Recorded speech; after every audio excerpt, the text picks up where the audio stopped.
Hello दोस्तों मैं हूं धर्मेंद्र कुमार और आज आप सभी लोगों को जीएसटी क्लास में तहे दिल से स्वागत करता हूं। दोस्तों आज हम क्लास 10th के संस्कृत के तीसरा चैप्टर जो अलस कथा है, इन अलस कथा चैप्टर का सब्जेक्टिव क्वेश्चन आंसर लेकर के आए हैं। दोस्तों ऑब्जेक्टिव क्वेश्चन आंसर जो है ऑलरेडी यूट्यूब पर डला चुका है और आप लोगों से निवेदन है कि पहले सब्जेक्टिव क्वेश्चन आंसर देखने से पहले आप लोग पहले इनके कंसेप्ट को अच्छे से समझ लीजिए, यानी कि अलस कथा पाठ का जो स्टोरी है वो अच्छे से पढ़ लीजिए, कहानी से पढ़ लीजिए, तब आसानी से बिल्कुल सारे क्वेश्चन का आंसर बिल्कुल आसानी से दे सकते हैं।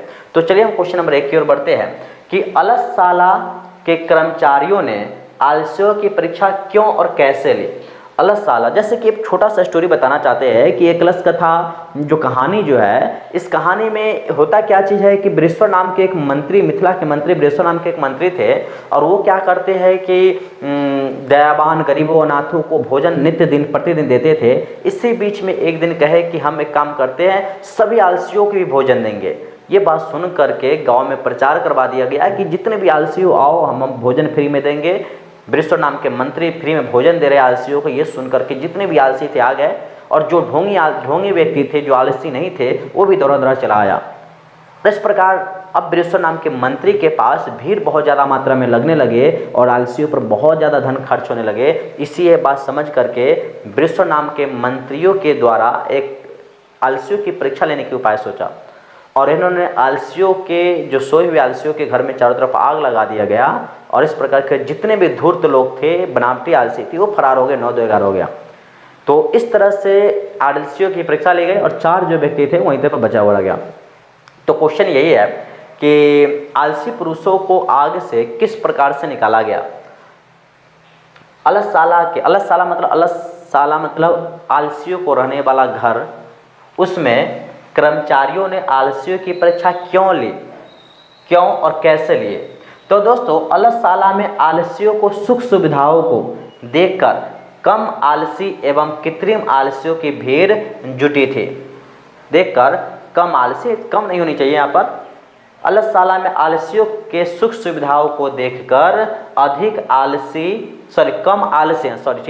कम आलसी कृत्रिम आलसियों की भीड़ जुटी थी, यानी कि कम आलसी बहुत कम थे, लेकिन बनावटी जो थे वो अपनी आलसियों को सुख को देख करके बहुत सारे लोग जो है ढोंगी कृत्रिम रूप से धूर्त लोग सब बनावटी आलसी बन करके भी आ गया था। आलसी कम था, बनावटी आलसी बहुत ज़्यादा था, तो कृत्रिम आलसियों की भीड़ जुटी थी जिससे अलसशाला का खर्च बेवजह बढ़ गया था, जिससे बृहस्पति नाम के मंत्री के जो राजा थे, मंत्री बृहस्पति जहाँ पे, तो उसकी खजाना खाली होने लगा दिन प्रतिदिन आलसियों के खर्च में, जो ढोंगी आलसी भी आ गए थे, तो खर्च बेवजह बढ़ गया था। अब कहता अतः अलसशाला के व्यर्थ खर्च को रोकने के लिए, जो एक्स्ट्रा खर्च हो रहा था उसको रोकने तथा सही आलसियों की पहचान के लिए अलसशाला में आग लगा दी गई, जिससे नकली आलसी भाग खड़े हो गए, 9-2-11 सब इधर उधर तितर बितर हो गए। जैसे ही आलसियों घर में आलसी जो सोए हुए आलसी थे उसके घर में चारों तरफ से आग लगा दिए, तो जितने प्राचीन काल में लोग तो धोती कुर्ता पहन करके आते थे सब फरार हो गए, 9-2, किसी की धोती इधर, किसी की इधर उधर, पड़ा हुआ भाग करके सब फरार हो गया था। तो इस तरह से आलसियों की परीक्षा ली गई और जो 4 आलसी थे, जो महा आलसी थे, वो नहीं भागे, तो इस प्रकार से आलसियों की परीक्षा ली गई। अब हम क्वेश्चन नंबर 2 देखेंगे कि अलस कथा पाठ से हमें क्या शिक्षा मिलती है। क्वेश्चन है कि अलस कथा पाठ से हमें क्या शिक्षा मिलती है, या अलस कथा पाठ के लेखक कौन है तथा उसे कथा से क्या शिक्षा मिलती है। तो दोनों क्वेश्चन जो है पूछने की तरीका, दोनों क्वेश्चन का अर्थ एक ही है, यानी कि पूछने का जो मतलब है वो एक ही है कि अलस कथा पाठ से हमें क्या शिक्षा मिलती है, या अलस कथा पाठ के लेखक कौन है तथा उस कथा से क्या शिक्षा मिलती है। तो दोस्तों मैथिली कवि विद्यापति रचित अलस कथा पाठ के जो लेखक है वो मैथिली कवि है और मैथिली कवि जो है विद्यापति, उसके द्वारा लिखा गया अलस कथा में आलसियों की माध्यम से शिक्षा दी गई है। विद्यापति के द्वारा लिखा गया जो अलस कथा है, उस अलस कथा के माध्यम से आलसियों की शिक्षा दी गई है, आलसियों के माध्यम से शिक्षा दी गई है। कि उनका भरण पोषण करुणाशील के बिना संभव नहीं होता। उन व्यक्तियों को, जो आलसी व्यक्ति होते हैं, उनका भरण पोषण करुणाशील व्यक्ति, दयावान व्यक्ति के बिना नहीं हो सकता। किसको? तो आलसियों को इनके बिना संभव नहीं है। आलसी काम नहीं करते, ऐसी स्थिति में कोई दयावान ही उनकी व्यवस्था कर सकता है। आलसी काम धंधा नहीं करते हैं और इस स्थिति में आलसियों को, इन स्थितियों में क्या करते हैं, कोई दयावान व्यक्ति ही उन आलसियों को मदद करते हैं, दयावान व्यक्ति उनकी व्यवस्था कर सकते हैं। अतएव आत्मनिर्भर न होकर दूसरे पर वे निर्भर हो जाते हैं। कौन? तो आलसी। इसलिए बच्चों कि अलस कथा पाठ से हमें यह भी शिक्षा मिलती है कि हमें आलस नहीं करनी चाहिए। आलस जो है मनुष्य के अंदर सबसे बड़ा शत्रु है, मेहनत और मेहनत न करने वाले व्यक्तियों के बीच। जो क्लास में आप सभी आदमी देखते भी होंगे कि बहुत सा बच्चे अच्छे से होमवर्क सुना देते हैं, बहुत सा ना सुनाते, बहुत सा थोड़ी बहुत रहते हैं। तो उन दोनों में क्या चीज़ रहता है? आलस की अंतर रहता है। किसी में आलस भर भर करके और किसी में कम और किसी में बहुत ही कम। इस प्रकार से आलस जो है मनुष्य के अंदर रहने वाला सबसे बड़ा शत्रु है। इसलिए आप सभी लोगों से भी बोलते हैं कि आप सभी लोग आलस नाम के शत्रु को त्याग दीजिए। तो ये अलस कथा से पाठ से हमें यह शिक्षा मिलती है कि हमें आलस नहीं करनी चाहिए, क्योंकि आलस जो है आलसी व्यक्तियों को कारुणिक दयावान व्यक्ति के बिना उसका गुजारा नहीं चल सकता है। तो इसलिए आलस सबसे बड़ा शत्रु, इन्हें त्याग देनी चाहिए। क्वेश्चन नंबर 3 देखेंगे हम कि अलस कथा पाठ के आधार पर बताइए कि आलसी पुरुष को आग से किसने और क्यों निकाला। आलसी पुरुष को आग से किसने निकाला और क्यों निकाला। चारों आलसी पुरुष आग से किस प्रकार बचना चाहते हैं और चारों आलसी पुरुष आग से किस प्रकार बचना चाहते हैं। इस क्वेश्चन को आंसर समझिए। क्वेश्चन समझिएगा पहले, सबसे पहले जो है क्वेश्चन की कंसेप्ट आनी चाहिए। ऐसी कहानी है, कहानी का क्वेश्चन आंसर आप लोगों को अच्छे से समझ में आ गया होगा और आ भी रहा होगा जब आप कहानी पढ़ चुके होंगे। तो बार बार बताते हैं। अच्छा, क्वेश्चन संस्कृत के बहुतों सा बच्चा का ये टेंशन रहता है कि संस्कृत के क्वेश्चन आंसर कैसे तैयारी करें, याद नहीं होता, इन सब समस्याओं को। तो इसके लिए हम अलग से एक वीडियो बनाएंगे और बताएंगे कि कैसे संस्कृत में अच्छे नंबर लाए और कैसे इम्प्रूव करें। इन सब कंसेप्ट को बताएंगे। बड़ी आसानी से आप भी ज़्यादा से ज़्यादा नंबर संस्कृत में उठा सकते हैं। कोई बड़ी नहीं है समस्या, बड़ी आसान है, आप ला सकते हैं। बस बने रहिए और जो जैसे बताएंगे अलस कथा पाठ को, अलस कथा पाठ संस्कृत को पढ़ने के, उन तरीक़ा से तैयारी कीजिए। फिलहाल इन चैप्टरों के लिए क्वेश्चन आंसर याद कैसे करें तो टेंशन मत लीजिए, बड़ी आसानी से बता देते हैं कि एक बुक है, बुक बताते हैं कि इनके जो पाठ है, इन पाठ के संस्कृत को हिंदी ट्रांसलेट आता है। इन हिंदी ट्रांसलेट को आप बार बार पढ़िए, जो हिंदी में होता है सो बार बार पढ़िए, ज़्यादा बार नहीं, 5 से 6 बार पढ़ लेने के बाद आपको सिर्फ पढ़ना है, उसे समझना है, पढ़ने के साथ साथ समझना भी है। और इसके साथ साथ तो आप देखेंगे कि इसके क्वेश्चन आंसर और ऑब्जेक्टिव क्वेश्चन आंसर बड़ी आसानी से आप सॉल्व कर पा रहे होंगे। तो इसलिए विनती है कि पहले अलस कथा का जो हिंदी में जो आते हैं उनको अच्छे से पढ़िए। तो दोस्तों, अलस कथा पाठ के आधार पर बताइए कि आलसी पुरुष को आग से किसने निकाला और क्यों निकाला। तो और चारों आलसी पुरुष आग से किस प्रकार बचना चाहते थे। चारों जो आलसी पुरुष थे वो किस प्रकार बचना चाहते थे। तो क्वेश्चन को देखते हैं कि चारों आलसी पुरुष आग लगने पर भी घर से नहीं भागे। चारों आलसी पुरुष जो थे वो आग लगने पर भी घर से नहीं भागे। शोरगुल सुनकर वे जान गए थे कि घर में आग लगी हुई है। यानी कि बताना चाहते हैं कि जब घर में मंत्रियों ने जब आग लगा दिया गया तो जितने वे धूर्त आलसी थे वो फटाफट बाहर निकल पड़े। लेकिन जो महान आलसी सबसे बड़े आलसी थे, वो चार आलसी थे, वो चारों रूम में सोया हुआ था और सोच रहा था कि कोई धार्मिक व्यक्ति आकर के हमें निकाले। यानी उसकी जान पर बनी हुई थी, तब पर भी वो भाग नहीं रहे थे। वो उस समय सोच रहे थे कि कोई धार्मिक व्यक्ति आकर के कंबल पानी डाल दे और हमके निकाले। इस प्रकार से जब आलसी जो था, जब देखा बाहर के मंत्रियों ने कि अब ये जल जाएगा, तो ये देख करके ऐसी नौबत आई कि वो जल न जाए। इस प्रकार सिचुएशन को देख करके मंत्री के कर्मचारियों ने गया और बाल पकड़ के धक्का देते हुए बाहर की ओर लाया। इस तरह से आलसियों की पहचान की गई, इस प्रकार से आलसियों की जान बची। तो ये कहता है कि घर में शोरगुल सुनकर जान गए थे कि घर में आग लगी हुई। जो आलसी जो थे वो समझ गए थे, जान गए थे कि घर में आग लगी हुई है, तब पर भी आग लगी हुई है। तो लेकिन भागे नहीं। वे चाहते थे कि कोई धार्मिक एवं दयालु व्यक्ति आकर आग पर जल, वस्त्र या कंबल डाल दे। अच्छा, कोई और धार्मिक व्यक्ति आकर के डाल दे, धार्मिक व्यक्ति आकर के जल, वस्त्र और कंबल डाल दे, लेकिन खुद नहीं निकलना चाहता था। सोच लीजिए इतनी बड़ी आलसी था, जिससे आग बुझ जाए और वे लोग बच जाए। क्योंकि आलसी व्यक्ति आग से बचने के लिए, सॉरी यहाँ पर थोड़ा है, बचने के लिए भी नहीं भाग सके, आग से बचने के लिए, यहाँ पर बचने के लिए भी नहीं भाग सके। इसलिए नियोगी पुरुष ने उनकी प्राण रक्षा के लिए उन्हें घर से बाहर निकला। इस प्रकार से एक योगी या नियोगी कहिए, योगी पुरुष ने उनको बाल पकड़ के उसको निकाला, नहीं तो आग से में जल जाते। इस प्रकार से आलसी व्यक्ति होते हैं। बहुत सा व्यक्तियों के देखते होंगे, बहुत सा व्यक्ति खाने पीने, अब ठंड के मौसम आ रहा है तो ठंड के मौसम में आलसीपन भर के बढ़ जाता है और कोई भी चीज़ जल्दी कार्य नहीं कर पाता, होमवर्क कंप्लीट नहीं कर पाता है। 5 मिनट कर करके वो 6-7 बजे तक के उठते हैं। इसलिए इन बातों को आप ध्यान रखिए कि आलस जो है मनुष्य के अंदर रहने वाला सबसे बड़ा शत्रु है।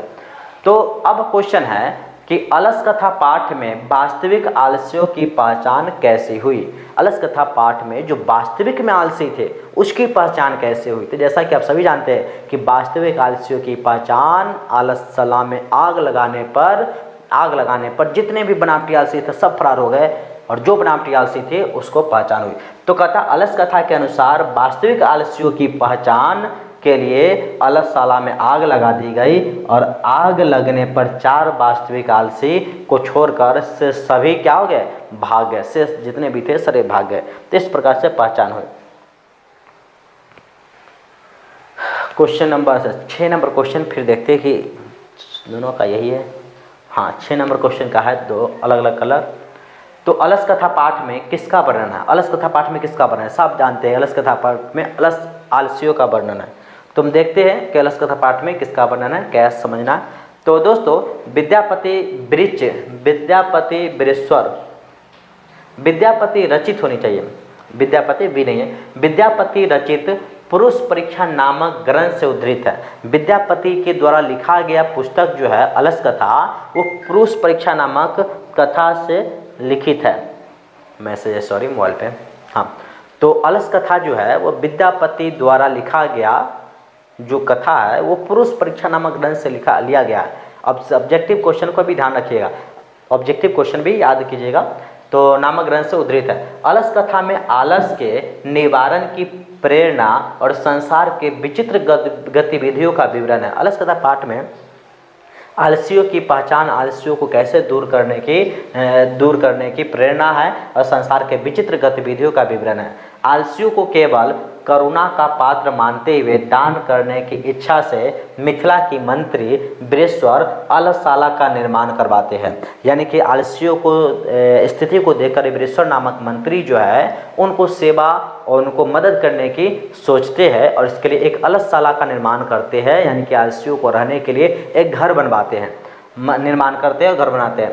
कहता उनकी जिज्ञासा थी कि आलसी लोग कैसे जीवन जीने की कला का निर्वहन करते हैं। इस क्रम में इष्ट लाभ के लिए धूर्त और परिश्रमी भी आलसी बनकर पहुंच जाते हैं और आलसियों की बढ़ती संख्या को देखकर उसकी परीक्षा के लिए अलसशाला में, यानी कि अलसशाला आलसियों का जो घर था उसमें आग लगा दी जाती है, जिसमें 4 वास्तविक आलसियों को छोड़कर सभी भाग गए। 4 आलसी जो मेन आलसी थे, मुख्य आलसी थे, उसको छोड़ करके जितने भी बनावटी आलसी थे सब भाग गए अपनी धोती वोती संभालते हुए। किसी की धोती वहीं पर रह गया, जिसके कारण जैसे भगदड़ मचता है तो प्राचीन काल में जानते हैं कि पहले धोती कुर्ता हम भारतीयों का प्रमुख था और आलसशाला में भीड़ बहुत जुट गया था, जिसमें क्या हुआ था कि सब इधर उधर पड़ा हुआ था। जैसे आग लगा, भगदड़ मच गया।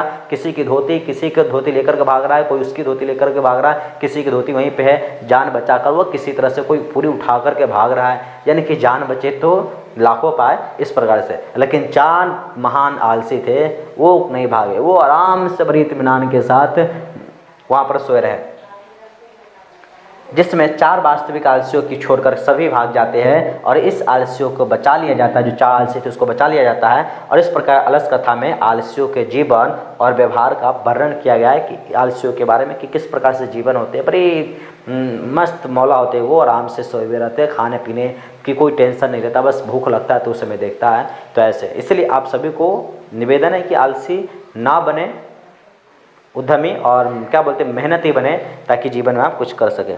तो क्वेश्चन नंबर 6 का क्वेश्चन नंबर 7 देखेंगे कि अलससाला में आग लगने पर क्या हुआ। तो अलससाला में आग लगने पर सभी धूर्त आलसी, धूर्त मतलब बनावटी आलसी, जितने भी बनावटी आलसी धूर्त आलसी क्या हुआ, भाग गए। 4 आलसी सोए हुए थे और बात कर रहे थे। अच्छा, 4 आलसी सोए हुए थे और बात कर रहे थे। बात क्या कर रहे थे, तो कर रहे थे कि फैली आग को देखकर नियोगी पुरुष ने, अच्छा चारों आलसी सोकर बात कर रहे थे, किसी पहली आलसी या कोई आलसी बोलता है कि लगता है किसी घर में, सॉरी पहले बोलती है कि कितनी कोलाहल हो रहा है, हल्ला हो रहा है, तो दूसरी बोलती है कि लगता है इसमें आग लगी है। तीसरा बोलता है कि कोई नियोगी पुरुष या कोई अच्छे व्यक्ति नहीं है जो आकर के हमारे ऊपर वस्त्र और जल कंबल उम्बल डाल दे, भीगा हुआ वस्त्र डाल दे। तो चौथा बोलता है कितना बोलते हो, उसको सुनना भी पसंद नहीं है, कितना बोलते हो, चुपचाप क्यों नहीं रहते हो।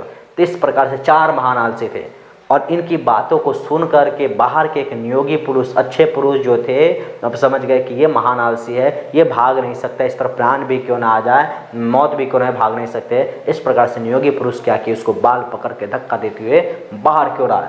तो बाल पकड़ करके खींचते हुए बाहर की ओर निकाले। क्वेश्चन नंबर 8 है कि चारों आलसियों के वार्तालाप को अपने शब्दों में लिखिए। चारों आलसी पुरुष जो बातचीत कर रहे थे उसको अपने शब्द में लिखना है। 4 आलसी पुरुष, सॉरी 4 पुरुष जो बातचीत कर रहे थे वो अपने शब्दों में लिखना है।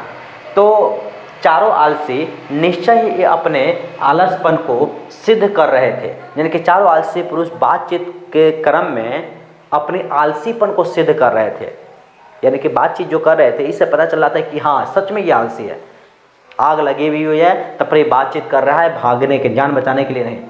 एक ने मुंह ढककर कहा कि अरे हल्ला कैसा है। एक ने कहा कि अरे हल्ला कैसा, मुंह ढके हुए कह रहे कैसा हल्ला हो रहा है, इतनी सारी हल्ला हो रहा है, कैसे हल्ला है। तो दूसरे ने कहा कि लगता है कि इस घर में आग लग गई है। अच्छा, इतनी आसानी से बोलते हैं दूसरा पुरुष कि लगता है कि इस घर में आग लग गई है, यानी कि इतनी बड़ी घटनाओं को बड़ी आसानी से आलसी कहते हैं, यानी कि इसको बोलने में भी इस तरह से इस घर में आग लग गई है। तीसरे ने कहा कि कोई पानी से भीगे वस्त्र ढक दे, कोई पानी से भीगे वस्त्र, कंबल उम्बल रजाई कोई भी चीज़ भिगा करके हमें ढक दे।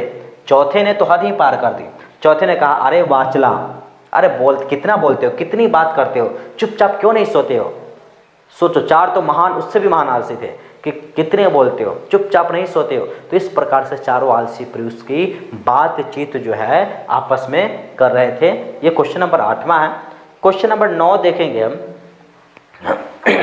विद्यापति कौन थे, उन्होंने किस ग्रंथ की रचना की। विद्यापति कौन थे, उन्होंने किस ग्रंथ की रचना की। और अलस कथा में किसकी कहानी है, 6 वाक्य में लिखे। दोनों में से कोई क्वेश्चन है, दोनों कि विद्यापति कौन थे, उन्हें किस ग्रंथ की रचना की, अथवा अलस कथा में किसकी कहानी है, 6 वाक्य में लिखे। तो दोस्तों यहाँ पर कहेंगे कि विद्यापति एक महान कवि एवं लेखक थे। विद्यापति एक महान कवि, मैथिली के कवि थे, वो प्रसिद्ध थे। विद्यापति एक महान कवि और एक लेखक थे। और दोस्तों ये जो अलस कथा जो है बिरेश्वर, ये बिहार के ही एक जिला, एक प्राचीन काल में जगह की चर्चा है, वहीं के जो विद्यापति जो थे, हम बता रहे हैं कर्नाट वंश जो है, कर्नाट वंश के नान्यदेव राजा थे।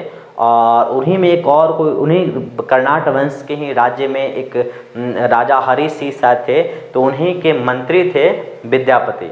और उन्हीं के दरबार में उन्हीं के मंत्री थे बिरेश्वर, और उन्हीं के दरबार में ये रहते थे विद्यापति। तो विद्यापति एक महान कवि और लेखक थे और मैथिली के प्रसिद्ध कवि थे। कौन, विद्यापति।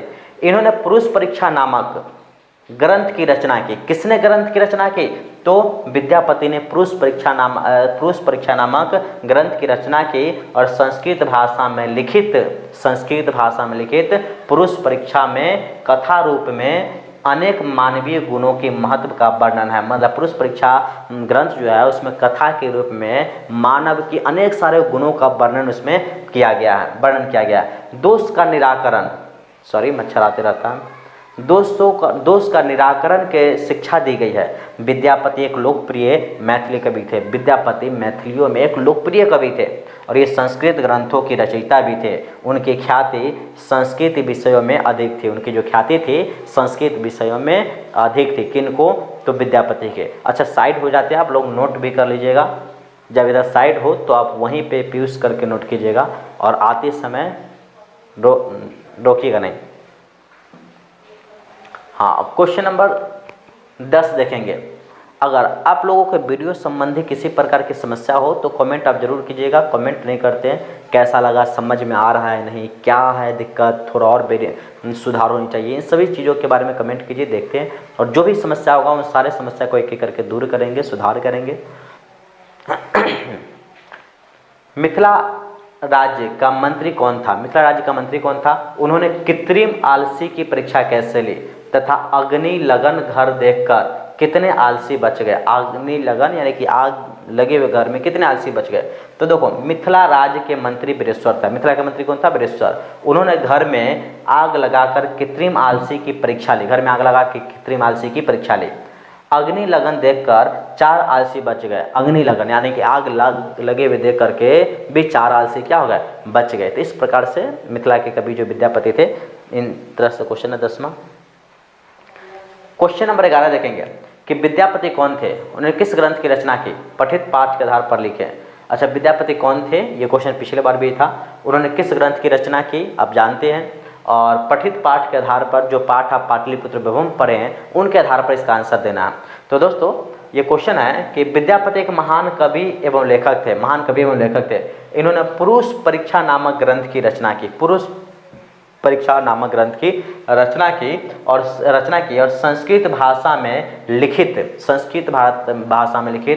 पुरुष परीक्षा में कथा रूप में अनेक मानवीय गुणों का महत्व का वर्णन है तथा दोष को निराकरण के लिए शिक्षा दी गई है। यानी कि उसमें मानव के गुणों की वर्णन है और मानव के अंदर जो बुराई है उनको दूर करने की भी शिक्षा दी गई है। विद्यापति लोकप्रिय मैथिली कवि थे और ये संस्कृत ग्रंथों की रचयिता भी थे। ये संस्कृत ग्रंथ की रचयिता भी थे। इनकी ख्याति संस्कृत विषय में अत्यधिक है। विद्यापति की जो ख्याति है, प्रसिद्ध है, वो संस्कृत भाषा में बहुत ज़्यादा प्रसिद्ध है। तो इस तरह से आप वीडियो को देखिए और क्वेश्चन को लिखना चाहते हैं तो आप नोट कर लीजिएगा। क्वेश्चन नंबर 11 के बाद क्वेश्चन नंबर 12 देखते हैं। अलस कथा का क्या संदेश है? अलस कथा है, वो क्या संदेश देना चाहता है? आप सभी लोगों को क्यों पढ़ना था अलस कथा संस्कृत क्लास 10th में?